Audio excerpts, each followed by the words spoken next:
전국이 연일 펄펄 끓고 있습니다. 84년 만에 찾아온 기록적인 폭염이라고 하는데요. 사흘째 이어지는 더위에 지친 분들도 많으실 겁니다. 이번 폭염의 원인은 무엇이고 또 언제까지 이어질지 자세히 알아보겠습니다. 김동혁 기상 전문 기자 나와 있습니다. 네, 안녕하십니까? 네. 5월에 이렇게 더운 날이 있었나 싶을 정도로 굉장히 뜨거운데요. 네. 오늘도 폭염이 이어진다고요? 그렇습니다. 오늘도 전국적으로 봤을 때 폭염이 좀 나타날 것으로 보이고요. 오늘 날씨부터 보자면 전국이 대체로 맑습니다만 제주도는 좀 흐리고 산발적으로 비가 내리는 곳이 있습니다. 그래서 남해안이라든지 일부 제주를 제외한 전국에서 30도를 웃도는 이 폭염이 나타날 것으로 보입니다. 오늘 예상 낮 기온이 서울과 수원이 33도가 예상이 되고요. 춘천이 32도, 대전과 광주가 30도, 부산은 26도 정도를 보이겠습니다. 이 동해안 일부 지역에서는 선선한 바닷바람이 좀 불어 들어옵니다. 그래서 속초가 22도, 동해가 24도입니다. 그래서 일부 서쪽 지역의 내륙에 비해서는 이 동해안 지역에서는 한 10도 정도 낮은 이런 선선한 날씨를 보일 것으로 보이고요. 이 기상청에서는 내륙 지방을 중심으로 해서 낮 기온이 한 30도 안팎을 보이면서 낮과 밤의 일교차가 상당히 크게 나타나겠다면서 건강 관리에 각별한 유의해달라고 당부했습니다. 이번 폭염이 84년 만의 폭염이다 이런 말이 나오고 있는데 예. 그 원인을 어떻게 봐야 될까요? 예, 아무래도 말씀해 주신 대로 84년 만에 찾아온 상당히 이례적인 폭염이다 보니까 한 가지 원인이라기보다는 상당히 여러 가지 원인들이 한반도에서 좀 나타났는데요. 먼저 일본 쪽에서 고기압이 상당히 강화가 됐습니다. 이 고기압 영향권에 한반도가 놓이게 되면 지금 밖에 나가보신 분들은 알겠습니다만 상당히 맑은 날씨가 이어지거든요. 이렇게 되면 햇볕이 그대로 지면으로 쏟아지게 되겠죠. 그러니까 지면의 기온이 좀 크게 오르게 되는 영향을 보이게 되겠고요. 낮 기온이 오른다는 거는 그 다음 날 아침 기온에도 영향을 미치겠죠. 그래서 아침 기온이 조금씩 오르는 영향, 이것도 좀 무시할 수 없는 폭염의 원인이라 이렇게 말씀드릴 수 있겠고, 또 하나가 어찌 보면 가장 큰 원인인데요. 중국 쪽 북쪽에서 상당히 가열된 고온 건조한 공기가 한반도 상공으로 해서 지면을 좀 떨어지게 됐습니다. 이렇다 보니까 중국에서 넘어온 고온 건조한 공기가 한반도에 영향을 주게 됐고요.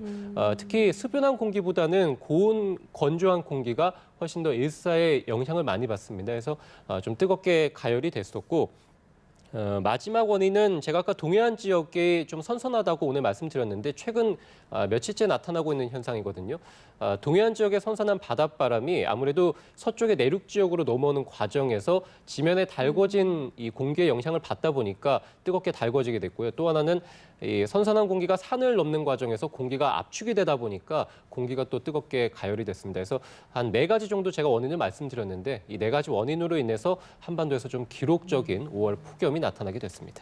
여러 가지 원인이 겹쳐서 폭염이 나타나고 있는데 궁금한 건 언제까지 이어지는 걸까요?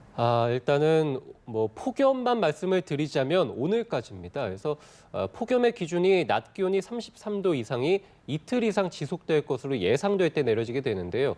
내일의 낮 기온이 서울이 29도고요. 춘천이 30도고 대전하고 광주가 28도입니다. 그러니까 오늘과 비교해 봤을 때 5, 6도가량 떨어지게 됐고 30도를 밑도는 수준이죠. 그래서 오늘까지는 일단은 33도 이상의 폭염이 나타날 것으로 보이고 오후 한 4시에서 5시쯤에는 폭염주의보 현재 내려져 있는 서울하고 경기도에 폭염주의보가 모두 해제되지 않을까 싶고요. 특히 다음 주 화요일에 전국적으로 비가 내립니다. 그래서 낮 기온이 좀 크게 떨어질 것으로 보이는데요. 서울이 21도, 춘천이 20도, 광주가 22도. 그래서 최근에 33도에서 35도 정도 보였다면 화요일 정도에는 10도 이상 뚝 떨어지면서 조금은 선선한 날씨를 보이겠습니다. 그렇군요. 오늘과 내일은 좀 더위에 주의를 해야 할 것 같고 그 이후에는 또 일교차가 차이가 많이 날 것 같아서 그 부분도 주의를 해야 할 것 같은데 주의사항을 좀 당부를 해주시죠.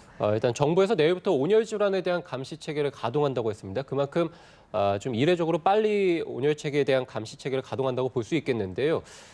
지금 지난해 첫 폭염특보가 내려진 날짜가 5월 24일이었는데 올해는 5월 중순쯤에 내려졌으니까 한 엿새 정도 빨리 내려질 정도로 올해 폭염이 상당히 극심하고 심지어 2014년도에 비해서 2015년도가 온열 질환자가 한 2배가량 증가했는데 올해 폭염이 좀 빨리 시작하다 보니까 올해 좀 온열 질환자가 늘지 않을까 이런 예상이 좀 되고 있습니다. 그래서 탈수 현상을 촉진하는 술이라던가 카페인이 많은 음료수를 좀 자제하시는 게 무엇보다 중요하겠고 오후 시간대 외출을 좀 자제하는 게 좋은데요. 오후 12시에서 3, 4시 정도까지가 낮 기온이 가장 오를 때이기 때문에 이 시간대 외출을 좀 자제해 주신다거나 휴식을 좀 많이 취해 주시는 게 중요하겠고 특히 햇볕을 많이 좀 흡수하는 색깔이 검은색 계열입니다. 그래서 진한색 옷보다는 좀 색깔이 연한 옷을 입으시는 게 좋고 요새 또 달라붙는 옷을 좀 많이 입으시는데 이렇게 좀 폭염이 지속될 때는 헐렁한 좀 바지를 착용하시는 것도 좋습니다. 네, 온열 질환에 대해서 좀 대비를 하셔야 될 것 같고요. 또 오존이 말썽이라고 합니다. 이것도 더워진 날씨와 연관이 있는 건가요? 그렇습니다. 지금 뭐 자외선이라던가 오존도 연일 말썽을 부리고 있는데요. 자외선 같은 경우는 전국에서 매우 높은 단계고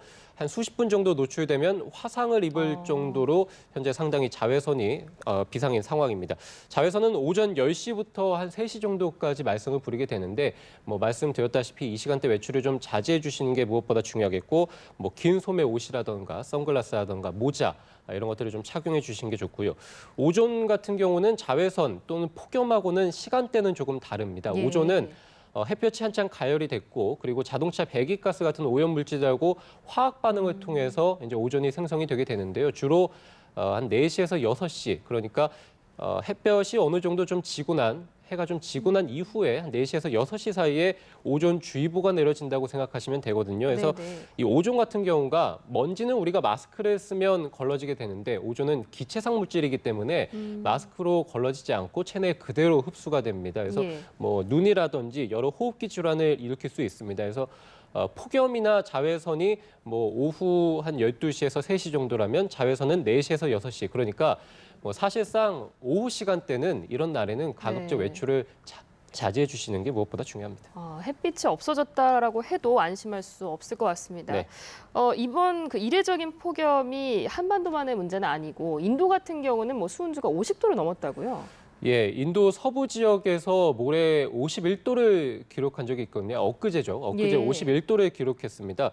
인도 기상관측사상 역대 최고 기온이었고 2달 새 지금 400명 이상 숨진 것으로 온열 질환으로 인해서 이제 나와 있고요. 인도 같은 경우가 3에서 5월 달이 가장 더운 달이긴 맞습니다만 특히 5월 달이 가장 덥고 하지만 상당히 이례적으로 수온주가 좀 크게 오른 모습을 보였고요. 태국에서도 섭씨 45도 정도를 기록했습니다. 그래서 상당히 이곳 태국에서는 가뭄도 상당히 극심해가지고 벼농사에 큰 타격을 입었고 지금 말레이시아라든지 라오스, 캄보디아에서 동남아시아 쪽에서 곳곳에서 폭염 그리고 가뭄이 지속되고 있습니다. 아무래도 뭐 가장 큰 원인은 뭐 지난해부터 한반도에도 영향을 미쳤습니다만 엘니뇨가 좀 지속되다 보면 동남아시아 지역들에서 비가 좀 적게 내리고 맑은 날씨가 지속되다 보니까 폭염이라든지 가뭄이 좀 극심하게 되거든요. 그래서 뭐 올해 지금 동남아시아뿐만이 아니라 전 지구적으로 봤을 때도 상당한 폭염이 이어지고 있고 4월 달이 역대 가장 더운 해가 됐는데 이렇게 되면 지금 12달 연속으로 지구가 가장 뜨거운 역사상 이렇게 되거든요. 이렇게 계속되다 보면 아무래도 올해 2016년이 이 기상 관측을 시작한 이래 가장 뜨거운 해가 되지 않을까 이렇게 예상이 됩니다. 그렇다면 본격적으로 여름으로 접어들면 얼마나 더 더워지는 건가 걱정하시는 분들도 많으실 것 같은데요. 일단은 다음 달 초순, 그러니까 뭐 여름 초순이 되겠죠. 여름 초반부터까지도 상당히 더위가 이어지지 않을까 이렇게 예상이 됩니다. 물론 뭐 일단 다음 주 화요일에 비가 내리면서 기온이 한풀 꺾이겠습니다만 다음 달 초순까지는 평년보다 좀 더운 날이 많을 것으로 기상청은 전망하고 있고요. 지난해부터 엘니뇨가 계속 지속이 됐고 동남아시아뿐만이 아니라 한반도도 지금 폭염이 이어지고 있습니다만 늦여름에는 엘니뇨가 좀 쇠퇴할 것으로 보이고 반대 현상의 라니냐가 기승을 부릴 것으로 예상이 됩니다. 엘니뇨가 동태평양에서 뭐 좀 뜨거운 열기를 내뿜는다면 반대로 라니냐 현상은 서태평양 쪽에서 뜨거운 열기 그리고 수증기가 좀 많아지게 되거든요. 이렇게 보면 한반도 입장에서 봤을 때 뜨거운 고온 다습한 공기들이 들어올 가능성이 있겠죠. 그렇다 보니까 여름에도 상당히 뜨겁게 되겠고 특히 늦여름에 이 더위가 좀 지속되는 현상 그리고 장마가 끝난 후에도 폭우가 계속될 가능성에서 집중호우가 나타날 가능성이 올여름에 있을 것으로 보이고요. 또 하나는 아무래도 서태평양, 한반도가 속한 서태평양 지역에서 고온 다습하기 때문에 태풍이 한반도의 근처, 인접한 필리핀 이쪽에서 발생할 가능성이 많습니다. 이렇게 되면 가까운 지역에서 태풍이 한반도 쪽으로 올라오게 되기 때문에 좀 강한 태풍 그리고 많은 태풍이 올라올 가능성도 있는데요. 어쨌든 기상청에서 내일 이 여름 전망을 발표하게 됩니다. 예. 그래서 내일 기상청의 어떤 발표 결과를 좀 보시는 것도 중요할 것으로 예상됩니다. 알겠습니다. 앞으로 더위 전망까지 함께 들어봤습니다. 지금까지 김동혁 기상전문 기자였습니다. 고맙습니다. 네.